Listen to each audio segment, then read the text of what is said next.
মাননীয় মুখ্যমন্ত্রী শুভেন্দু অধিকারী মহাশয় বিধানসভায় কি বলছেন সেটা সবাই শুনবে, তারপরে আমি কিছু কথা বলছি।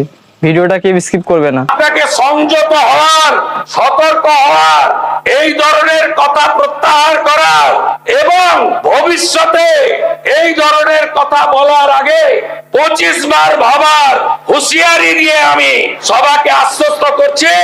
আপনারা ভাবছেন কেস হয়েছে, অ্যাকশন কবে হবে? যারা ওকে ডেকেছিল এই সভাতে তাদেরকে আগে তুলবো, তারপরে আপনার কাছে যাব।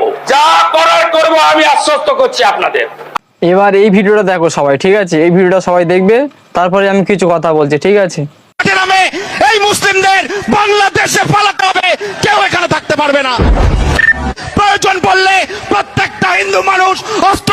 আমি যেদিন ময়দানে মুসলমানদের নিয়ে নেমে যাব না, সেদিন এমন ছাটা ভাঙা মাছ শুরু করব যে আপনাদের পতাকা বহন করার লোক থাকবে না। তো আমি বলতে চাই মাননীয় শুভেন্দু অধিকারী মহাশয়কে, হুমায়ুন কবির যে কথাগুলো বলেছে সেই কথাগুলোর আমি তীব্র নিন্দা করি।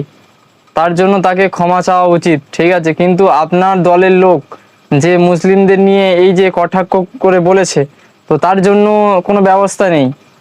হুমায়ুন কবির বলেছে, তার জন্য আপনি তাকে হুঁশিয়ারি দিয়েছেন, কিন্তু এই যে আপনার দলের লোক যে এরকম বাজে মন্তব্য করেছে মুসলিমদের নিয়ে, তার জন্য কোনো ব্যবস্থা নেই।